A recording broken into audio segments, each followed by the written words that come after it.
पाकिस्तान ने कोरोना के इलाज के लिए एस्ट्राजेनेका कंपनी के बाद चीन की साइनोफार्म वैक्सीन इस्तेमाल करने की भी मंजूरी दे दी। तर्जुमान वजारत सेहत ने कहा है कि दोनों वैक्सीन की जांच पड़ताल के बाद इनकी बाकायदा तौर पर मंजूरी दी गई है। तर्जुमान के मुताबिक क्वालिटी और सेफ्टी को मद्देनजर रखते हुए इन इजाजतनामों का दोबारा जायजा भी लिया जाता रहेगा।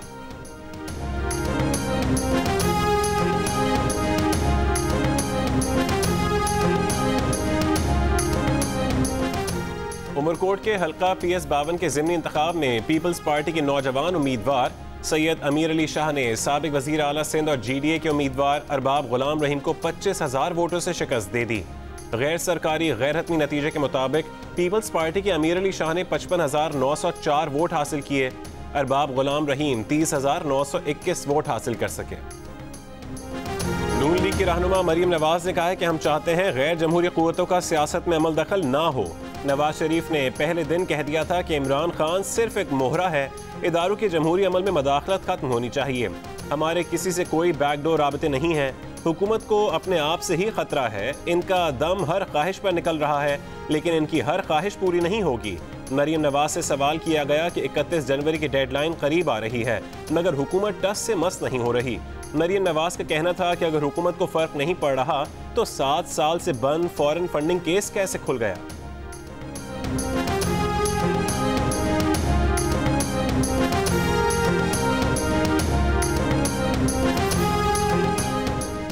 वज़ीर आज़म ने कहा है कि PDM को पुरअमन एहतजाज की इजाज़त है। कानून को हाथ में लिया तो कानून हरकत में आएगा। वज़ीर आज़म की ज़ेर सदारत तर्जुमानों का इजलास। वज़ीर आज़म ने ब्रॉडशीट से फ़ायदे को NRO से तशबीह दे दी। कहा ब्रॉडशीट से फ़ायदा उठाने वालों को सामने लाएंगे। वफाकी वज़ीर इत्तलात शिबली फराज ने कहा कि ब्रॉडशीट मामले की तहक़ीक़ात के लिए 3 रुकनी कमेटी बना दी है। शिबली फराज कन्वीनर होंगे, शीरी मज़ारी और फवाद चौधरी रुकन होंगे। कमेटी 48 घंटों में ब्रॉडशीट मामले पर सिफारिशात पेश करेगी। इस मामले में फ़ायदा देने वाले और फ़ायदा उठाने वाले तमाम लोगों के खिलाफ कार्रवाई होगी।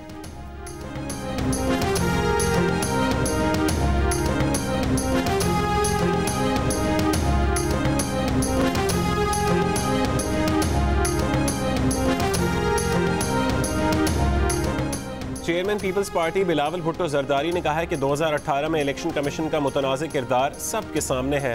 हर इदारे को गैर जानिबदार और गैर सियासी होना चाहिए। PTI की फॉरेन फंडिंग करने वालों में भारतीय और इसराइली शहरी भी हैं। बानी रुकन PTI ने फंडिंग के सबूत दिए हैं। फॉरेन फंडिंग केस में PTI और इलेक्शन कमीशन का गठजोड़ खत्म होना चाहिए। कहा वो स्टीयरिंग कमेटी के रुकन नहीं, इसलिए पीर के PDM इजलास में नहीं गए। आज इलेक्शन कमीशन के सामने एहतजाज में भी शरीक नहीं होंगे। उमरकोट में पीपल्स पार्टी की जीत का जश्न मनाएंगे।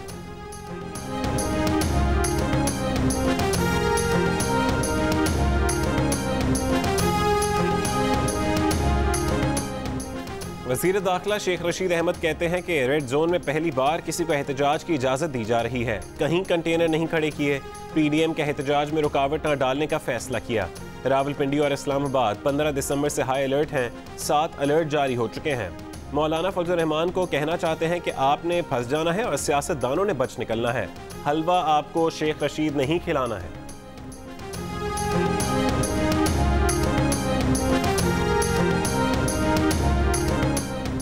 PDM के सरबराह मौलाना फजल रहमान कहते हैं कि फॉरेन फंडिंग केस मुल्क की तारीख का सबसे बड़ा स्कैंडल है। केस का मरकजी मुल्जिम इमरान खान न्याजी है। आज PDM की क़यादत इलेक्शन कमीशन के सामने भरपूर मुजाहरा करेगी। स्टीयरिंग कमेटी के इजलास के बाद गुफ्तगू। कहा फॉरेन फंडिंग केस 6 साल से ज़ेर अल्तवा है। इमरान खान ने मदर ऑफ NRO लेकर गैर कानूनी अकाउंट्स को इंतशार फैलाने के लिए इस्तेमाल किया।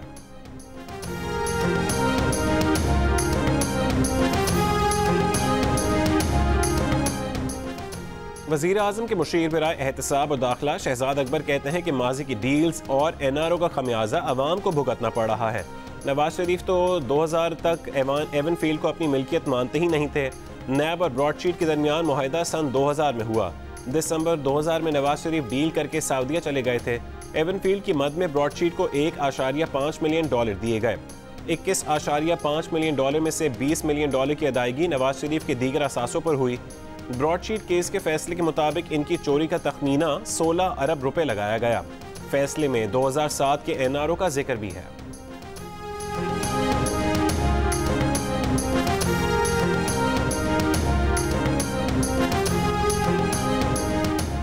नून लीग की तर्जुमान मरीम औरंगजेब कहती हैं कि आइन पर शबखून मारने वाले आमिरों और सेलेक्टेड टोले की करप्शन, कमीशन और डील्स की सजा कौम भुगत रही है। हकीकत यह है कि नवाज शरीफ के खिलाफ जीरो रिकवरी हुई।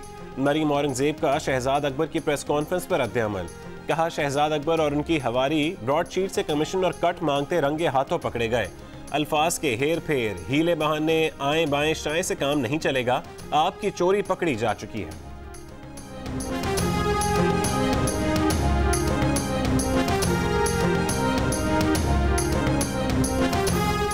वफाकी वजीर हमाद अजहर कहते हैं कि अक्टूबर नवंबर तक सिंध हुकूमत ने गंदम रिलीज करने से इनकार किया। अक्टूबर में मुल्क में आटे का थैला 808 रुपये और सिंध में 1160 रुपये था। सेनेट इजलास में इजहार ख्याल करते हुए कहा कि हुकूमत चीनी के नर्ख कंट्रोल करने के इकदाम कर रही है। बड़े अरसे बाद किसान को गन्ने की सही कीमत मिल रही है।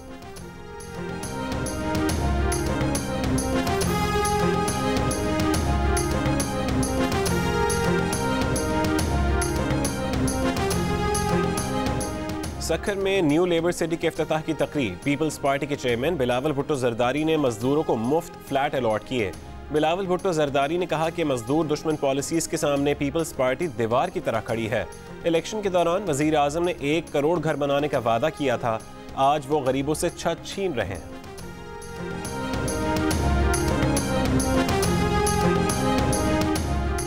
वजीर आजम इमरान खान कहते हैं कि भारतीय सहाफ़ी की हालिया गुफ्तगू से भारतीय मीडिया और मोदी हुकूमत का गठजोड़ बेनकाब हुआ। भारतीय वजीर आजम मोदी की फाशिस्ट हुकूमत ने बालाकोट वाक़े को इंतखाबात के लिए इस्तेमाल किया।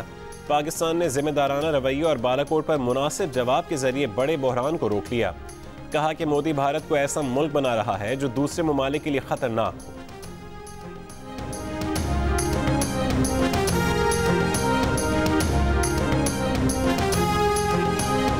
कोरोना और सर्दियों की छुट्टियों के बायस 2 महीने से बंद तालीमी इदारे खुल गए। पहले मरहले में कोरोना SOPs के साथ 9वीं से 12वीं की क्लासों का आगाज। कई स्कूलों में बच्चे मास्क लगाकर स्कूल्स पहुंचे।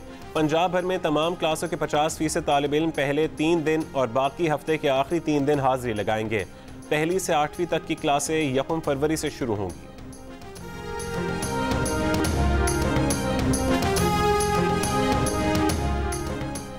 बैरिस्टर फहद मलिक कत्ल केस की कवरेज के दौरान जियो न्यूज़ के कैमरामैन नासिर मुगल पर मुल्ज़िमान का हमला। एहतसाब अदालत के बाहर फुटेज बनाने पर हथकड़ी लगे मुल्ज़िमान वकला के साथ कैमरामैन को पीटते रहे। पुलिस देखती रही। मुल्ज़िमान ने कैमरामैन नासिर मुगल के कपड़े फाड़ दिए, मोबाइल फ़ोन छीनकर तोड़ दिया। तशद्दुद से कैमरामैन नासिर मुगल के मुंह पर जख्म आए। मुल्ज़िमान राजा अरशद और शरीक मुल्ज़िमान हाशिम और नोमी को केस की समाअत के लिए अदालत लाया गया था। शहजाद अकबर कहते हैं कि वाक़े में मुलव्वस अफराद के खिलाफ सख्त कार्रवाई की जाएगी।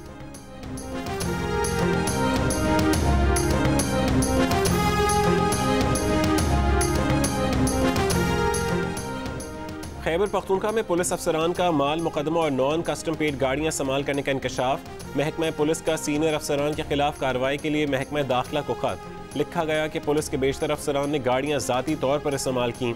IG खैबर पख्तूनख्वा पुलिस सनाउल्लाह अब्बासी कहते हैं कि 1600 गाड़ियां पुलिस अफसरान और दीगर अफराद से वापस लेकर महकमा कस्टम्स के हवाले कर दी गई हैं। निचली सतह के अफसरान के खिलाफ कार्रवाई शुरू कर दी है।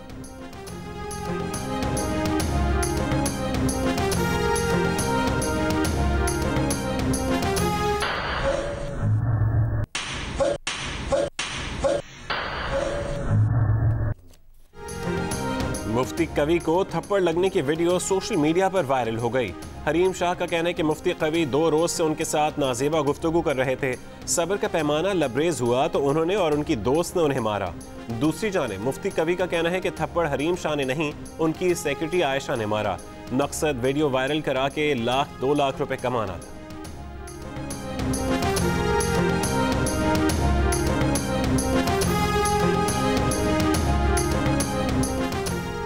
नौमुंतखब अमरीकी सदर जो बाइडन की तकरीब हलफबर्दारी में 1 दिन बाकी। बाइडन की जीत की तौसीक करने पर नायब सदर को कत्ल की धमकियां।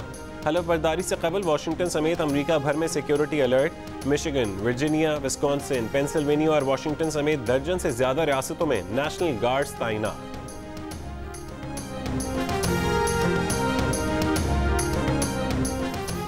जिला कचहरी लाहौर में गुलकार अली जफर के खिलाफ सोशल मीडिया पर मुहिम चलाने के केस पर समाअत। अदालती अहकामात के बावजूद पेश न होने पर मुल्जिम अली गुल के वारंट गिरफ्तारी जारी। नीशा शफी की हद तक चालान पेश न करने पर अदालत FIA हुक्म पर बरहम। अदालत ने मुल्ज़िमान को तलब कर लिया। समाअत 9 फरवरी तक मुलतवी।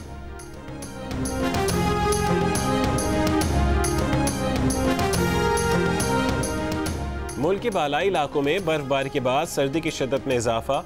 आज़ाद कश्मीर में मतला जुज़वी अबरालूद। पंजाब और खैबर पख्तूनख्वा के कई इलाके धुंध की लपेट में। सबसे कम दर्जा हरारत स्कर्दू में -14 डिग्री रिकॉर्ड। लेह -12, गिलगित -6, पारा चनार -5, कोयटा में -3, जबकि कराची में कम से कम दर्जा हरारत 10 डिग्री रिकॉर्ड किया गया।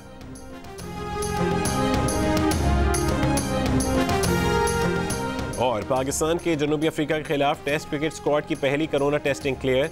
टेस्ट स्क्वाड आज कराची में इकट्ठा होगा। दूसरी टेस्टिंग भी होगी। जनूबी अफ्रीका टीम की सख्त सिक्योरिटी में कराची जिमखाना में प्रैक्टिस। कप्तान क्विंटन डी कॉक कहते हैं कि पाकिस्तान में सिक्योरिटी इंतजाम देखकर मुतमईन है। दोनों टीमों के दरमियान पहला टेस्ट 26 जनवरी से कराची में खेला जाएगा।